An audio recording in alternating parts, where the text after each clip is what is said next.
Hello everyone, I'm Matt Mitrich, the Alternate Historian, and this is my 20,000 YouTube subscriber Q&A. Yay! I just want to say thank you again for subscribing to me, both the old hands who are still here and the new people who have just showed up. Hey, welcome. So yeah, when I make these kind of milestones, I like to do these kind of Q&As with my subscribers. And I'd like to be as as genuine as possible. So this is not going to be scripted or anything like that. So I'm pretty much, I did a little I made a little notes and that and so things like, oh, I should remember to say that when I'm answering this question. But for the most part, I'm talking to you as almost like we're having a conversation. That's how I like to do it. So again, please don't mind the ums and uhs and all that kind of stuff. So yeah, a couple things.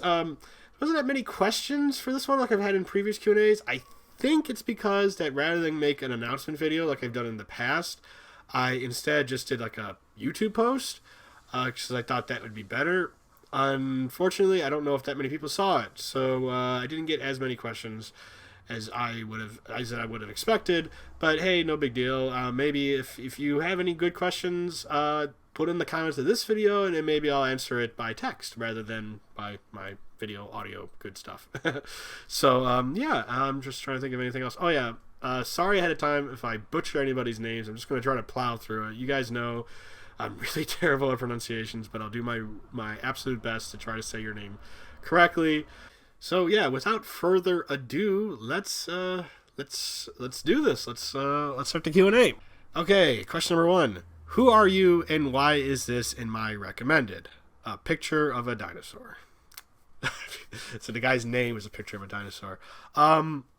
That's a good question. In case anyone is watching this Q&A video without watching any of my other videos, which I would say would be kind of weird, but apparently it's happening. I'm Matt Mitrich, the alternate historian. I do a YouTube channel on alternate history and related topics. Little bit about my background. I have a bachelor's in is a Bachelor of Science. Yeah, it's Bachelor of Science in History with minors in Political Science and Business Management Administration. I should say that correctly. From Bradley University. I also have a Juris Doctor from John Marshall Law School. What else should I say about myself? I've been a fan of alternate history since the 2000s. I've been involved in a lot of the different online communities. I was there pretty early on for alternatehistory.com. I remember the original format of the forum, but I will not share what my username was because I'm pretty damn embarrassed of some of the stuff I posted there originally. So, but I can tell you, I was there, and if you pester me enough and maybe buy me a few drinks, I might even share my actual username. Also, for a long time, I was involved in Alternia, that forum before it collapsed. I even was a moderator for a little while before I resigned when that whole thing was falling apart and I just got sick of it. I was also involved at the Alternate History Wiki for a while, even was part of the Time Stream Protection Task Force, which is the name of the administrator moderators there. Did a few policies and drafted those kind of things, and yeah, it was a good time there as well. I did a blog, Alternate History Weekly Update, for a few years. I think it was 5 years I managed to get up to before I eventually sort of shut it down and to focus on this channel. What else have I done that I want to talk about? I've published on a few sites: Changing the Times, Amazing Stories, SFF World, Historical Novel Society. I've even published a few short stories, not all of them alternate history. Oh yeah, I'm a Sidewise Award for Alternate History judge. I've been that for a few years now. Oh, I presented at the Sideways in Time Conference in Liverpool back in 2015. So yeah, I'm kind of listening to all this stuff to say alternate history is just something I haven't done at the spur of the moment. This is something I've kind of made a passion of mine for, going on almost 2 decades now, and it just interests me a lot, and I like sharing with people, and I like talking about it, and I just felt like there wasn't anybody really doing alternate history stuff on YouTube the way I wanted it to be done. There's obviously a lot of people out there who do alternate history content, and I'm not knocking anybody. It's just they do it in their own unique way, and it's great, it's awesome, but I also want to do it in my way. So check out some of my videos if you want to see what my way is like. preferably some of my more recent videos, because my older stuff is not that great. It's again, I don't know. It's every video I'm learning something new. I'm trying different things. So hopefully by the time I'm in my late 70s, I'll actually know what I'm doing. So yeah, hopefully a picture of a dinosaur, you now have an idea of who I am and what I do. Do you have in mind writing a book about alternate history, and which subject would it be? And that was asked by Kamar. This is going to be kind of a short answer. I have ideas, but nothing concrete. I talk a lot about sometimes about things being plausible, but often my favorite kind of stuff to write is the most implausible stuff. Like, I would love to write an alternate history where the space race is a little different and things are a little bit more advanced. We have colonies in the solar system. I would love to do something like that. Unfortunately, someone went ahead and wrote a story that is so amazing, I don't know if I would even bother doing it. I'm speaking, of course, of the Calculating Stars. If you haven't read it yet, shame on you, go read it. As for, like, anything else am I writing right? I don't know. I like tales about visiting multiple timelines, so I've always had this sort of idea of a Doctor-esque character who just kind of travels across the multiverse, righting wrongs, fighting bad guys, doing that kind of stuff. I just feel like it would be too derivative, so I don't know. I mean, anytime I get ideas, I usually write as much as I can think of and put it on my computer, and then usually move on to some other idea. The channel right now is where I do most of my writing when I write scripts and stuff like that. I mean, maybe one day I'd write something, maybe it might even be more of a nonfiction kind of thing. Like, I would talk about alternate history just as a subject. I don't know. It's something I would love to do. I just don't have the time. If I would work on something like that, I couldn't do stuff for the channel. So, that's kind of where I am right now. But who knows? One day, maybe. I don't know. What obscure work of alternate history deserves a much higher profile? Olav Rockney. That was the person who asked that. Hi Olav. I know you from Twitter and other social media. Pretty much anything that comes out of the online community. That's kind of what got me. I mean, Harry Turtledove writing was what got me interested in alternate history, but sort of what kept me and what made me the sort of obsessed geek I am today was probably the online community, just the stuff that these guys put out. And it's very untraditional kind of stuff. You're not going to read a story with characters and things like that. It's a lot more focused heavily on world building and like a lot of fake history, textbook kind of writings, but it's still just some of the things that people come up with is so amazing, especially the map makers, the alternate cartographers, I like to call them. They do some stuff. Sometimes I love how you can just take one picture and pack it full of an entire story, and I love it. And so I wrote down a few timelines from alternatehistory.com that I've been following for a long time. So definitely check them out if you happen to have an account there. And again, I'm probably going to butcher some pronunciations here, so bear with me. There's Our Fair Country, The Commonwealth of New England by Kanan. An Examination of Extra Universal Systems of Government by Ephraim Ben Raphael and others. And The Affiliated States of Boreal America by False Dimitri. Again, this is just some ones that I wanted to really highlight. There's other stuff I follow too.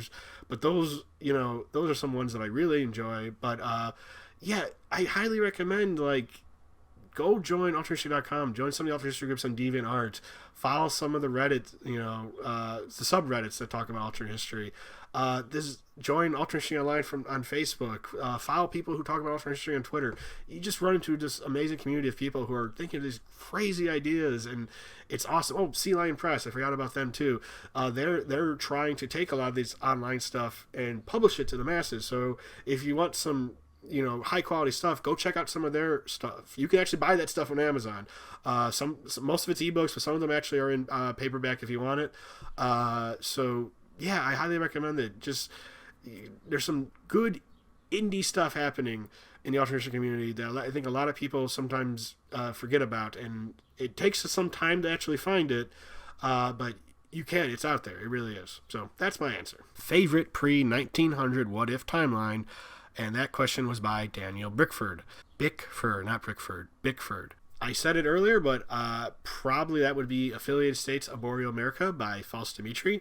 It's this really interesting kind of it's unusual even for most online stuff, where it's sort of like it doesn't necessarily have at the moment a specific point of divergence. It kind of just started off as a way of like, it's part map making and part like just world building, and it's slowly being, it's a world that's slowly being built piece by piece by piece, and it all revolves around this country called the Affiliated States of Boreal America, which acronym is ASB. Which, if you know anything about the online community, you kind of get the joke there.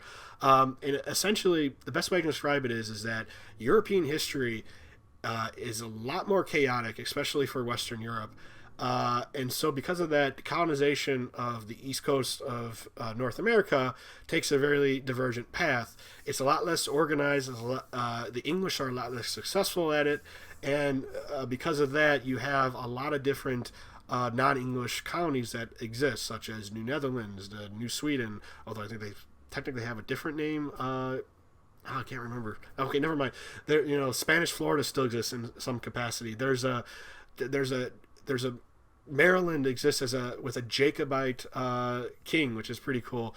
There's Native American states east of Mississippi that still exist, and there's a lot of mixed people, mixed heritage of European and Native Americans, and a lot of the Western expansion as well was a lot less organized. It was more just individuals just going there. There was no like push really, and and as all these different colonies are fighting with each other and working together and signing trade deals, and sort of they slowly start to combine together into this confederation called the ASB, and it's really fascinating stuff. Falsamitrius said in the post that he was motivated to sort of like highlight sometimes the kind of unique local cultures of America that have sort of been lost in our timeline.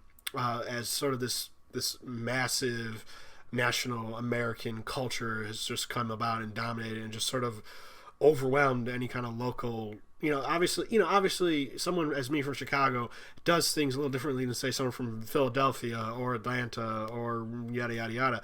But you still can go to those places and you're in America.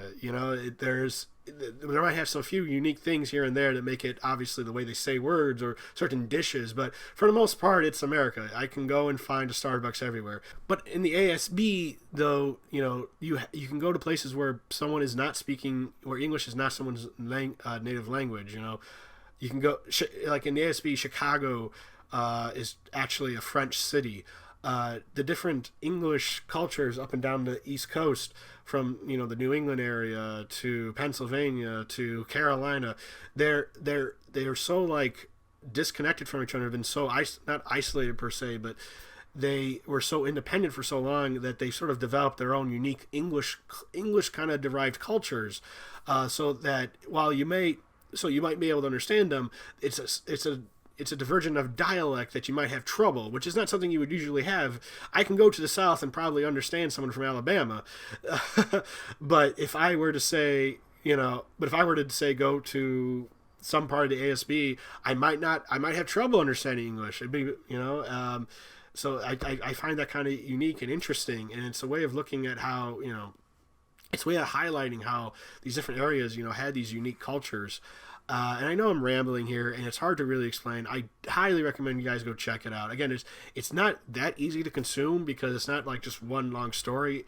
False Dimitri does have a website where he kind of has a sort of database for what he's written so far on the ASB, and I think there's a timeline too that I can find. I'll try to link those in the show notes for this video, but if I don't, please remind me in the comments and I'll try to include them there as well. So sorry for the long answer, but I love that timeline. I always keep up with it. There's always so many interesting things. Also, something about it too I like about it, it's not about wars and battles, which a lot of alternate is, including my own work, but it's about culture. It's about the people. It's about what they do and their history and all the unique kind of stuff, and it's really cool. Really highly recommend to go check it out. Have you read Scott Westerfeld's Leviathan trilogy? If you have, how do you think the aftermath of the alternate World War I will play out? And that question was asked by Stev Hussar. I have read it. Well, sort of. I've read the first book. There it is. I really did enjoy it, but I haven't got around to reading any of the sequels. which is a shame because I've always meant to, and I just didn't actually bother. As for how do I think the aftermath of this alternate World War I will play out, I have no idea because I haven't read the whole thing. I do want to, though, so I'll try to remember to add this to my to-read list so I can get on that as soon as possible, and who knows, maybe I'll do a video about it. Have you ever read the Cross Time Traffic series? And that was asked by Jose Gonzalez. No, but I want to. Some of them have interesting scenarios, and I would really like to check it out. I just never really got around to it. I'm not exactly that big of a fan of young adult books, so I don't usually seek out stuff in that genre, I would say. But anywho, if you guys have any specific ones you want me to recommend to check out, let me know, and who knows, maybe I'll do a video on those as well. Would you ever do a dedicated railroad history video? And that was asked by Paulo Catacutan. Paulo Catacutan? Okay. I sort of already done that. My video on mystery airships or the Warping History series can be technically called history series. I mean, it was the mystery airships were about sightings of essentially UFOs back in the 19th century. So yeah, it's on a sort of like conspiracy theory kind of thing, but these sightings were recorded technically, and people have written about it and talked about it in historical periodicals. So it's at least I did a video about covering that phenomenon. Granted, it was for my Halloween episode, so I got silly near the end. But that's I like to do my Halloween episodes on something fun, something a little crazy and weird, something that might scare somebody because hell, it's Halloween. And I thought the idea of airships mysteriously appearing in the skies in the 19th century had a fun steampunk vibe to it. I thought felt well with the channel. And again, as for my other videos, the Warping History videos, that was on the history of the online ultra history community. So I have done it, but maybe that's not exactly what you were thinking about. Maybe just on some historical topic, specifically like some, I don't know, some war, some revolution, some cultural change, some important person. That's not really what this channel is for. There's a lot of great history channels out there who put out a lot of great stuff, and I subscribe to many of them myself. I just started watching the Kings and Generals channel, which is really awesome kind of stuff about famous battles throughout history. But yeah, there's plenty of people on there who do history, just straight history kind of content. That's not me. I mean, that all said, I need to talk about real history when making my videos, so I do spend some time going over what actually happened. Otherwise, how can I actually talk about how it went differently if I don't give at least some foundation of how it actually happened? I mean, granted, I probably should do a better job at explaining how it actually happened rather than, hoping people who are watching my videos know what actually happened. But yeah, long story short, I talk about alternate history. That's what this channel is dedicated to. Occasionally I might talk about real history, but it's always going to be in the lens of this channel's main focus, which is obviously alternate history. So there you go. Why do you make that hand gesture at the end of every video? Is there a significance or just didn't want to do a regular wave? And that question was from Creator User. I'm assuming he's talking about this. Yeah, it's a long story, and one that I forgotten most of the details to. Long ago when I was a kid, I must have waved at somebody like this, and I got made fun of for it. And some guy just gave me a really hard time and just wouldn't let it go. And just to annoy him, I just kept doing it. If he was ever around, this is how I waved at somebody. And eventually he stopped and, making fun of me and just told me to stop doing it and got angry, blah, blah, blah. And I just kept doing it because it pissed him off. And you know what? Sometimes when you do things like that, it just becomes how you just wave in general. I have no idea why I waved that one time to this guy or to somebody else around this guy. Maybe I just wasn't paying attention or anything like that. But you know what? It became sort of like a nice symbol of defiance. Someone gave me a hard time for something incredibly stupid, and so I sort of just threw it back in his face, and this is how I wave. And you know what? Great. Awesome. I love it. It's just how I do things. It's something that I can do that's unique to me, and it's just what I do. So yeah, there we go. I just wanted some petty revenge, and now this is how I wave to people all the time. What are your thoughts on Star Wars What Ifs? And that was from Grant Scarborough. I'm assuming you mean the Star Wars, what's it called? Infinities comics. Yeah, I've obviously heard of them. And I do hope to read them one day. Again, this is like with some of the other books that people have been asking me to read. I know about them. I really want to take a look at them. I just haven't got around to it. In general, I like the idea of it. I have no idea how, if they make any sense. But hopefully one day I can read those comics and I can get back to you. Will you do more trope talk videos? And that question was from NoStripe361. I want to, but I don't have any specific plans. They never really performed all that well. Plus, I kind of have a backlog of Patreon requests to get through. That said, there's plenty of topics that I could talk at length about. And so, I probably will do one in the near future, hopefully. Maybe I'll even change one of the reward tiers in Patreon, in my Patreon page, so that I'll do more trope talk videos. So that's a possibility. So there we go. And the last question: how would the world be today if you had actually stayed awake to watch the click over to 20,000? And that was from Sal OC.